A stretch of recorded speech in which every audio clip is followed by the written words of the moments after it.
اور وہ بچے جن کے والدین ان کی فرمائشیں پورے نہیں کرتے نا، انہیں یہ سوچنا چاہیے، صرف میں بچوں سے بات نہیں کروں گا، گھر کے اور بھی افراد ہیں،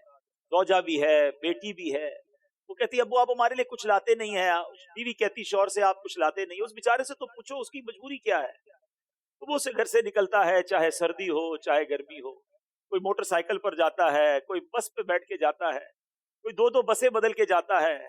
بارش میں بھی جاتا ہے۔ کیوں جاتا ہے؟ کہ چھٹی کروں گا تو تنخواہ کم ہو جائے گی، تنخواہ کم ہو جائے گی تو بچوں کو کیسے پورا کروں گا، اسکول کی فیس بھی دینی ہے،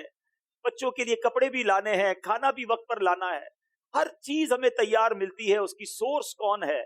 وہ سورس ہمارے والد ہیں۔ والد ایک سایہ دار درخت ہے، کبھی درخت کو دیکھا ہے آپ نے؟ اس کے اوپر کے پتے گرم ہوتے ہیں، وہ ساری دھوپ اپنے اوپر سہ لیتا ہے اور اس کے نیچے اپنے بچوں کو چھاؤں دیتا ہے۔ مگر لوگ بعض اوقات اپنے والد کی قدر نہیں کرتے،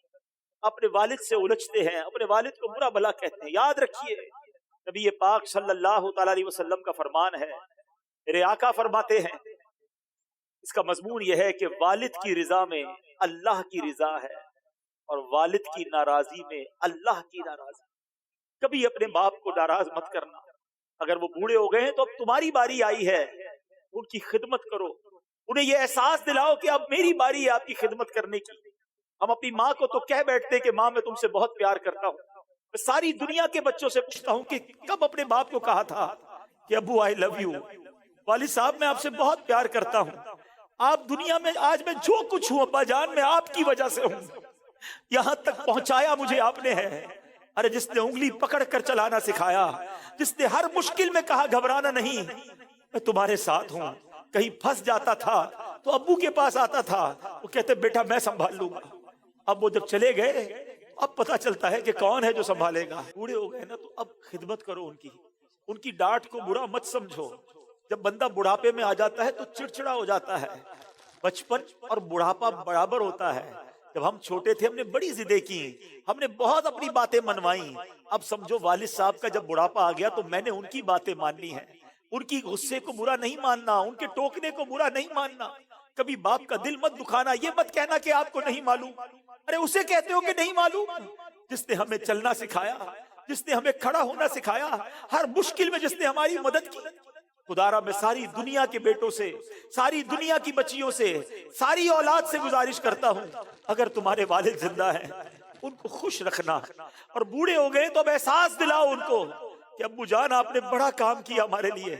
بڑی محنت کی، اب ہماری باری ہے آپ کی خدمت کرنے کی، اب ہم آپ کو سکھ پہنچائیں گے، اب آپ کسی ٹینشن میں نہ رہے، میرے پاس جو کچھ ہے ابو جان یہ سب آپ کا ہے، آپ کی وجہ سے ہے۔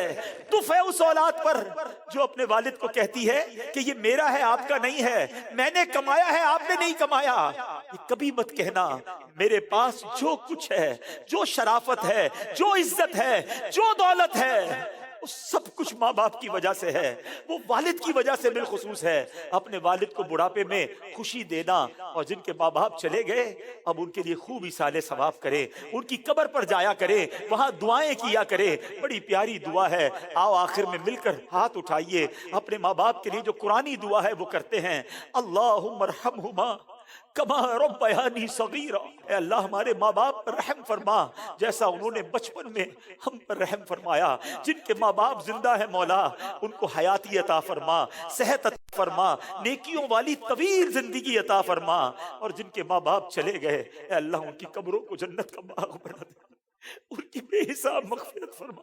تیرے دربار میں ہم دعا کرتے ہیں، انہوں نے ہم پر بڑی مہربانیاں کی ہیں، تو ہمارے ماں باپ پر مہربانی فرما، آمین بجاہ النبی الامین صلی اللہ تعالی علیہ وسلم۔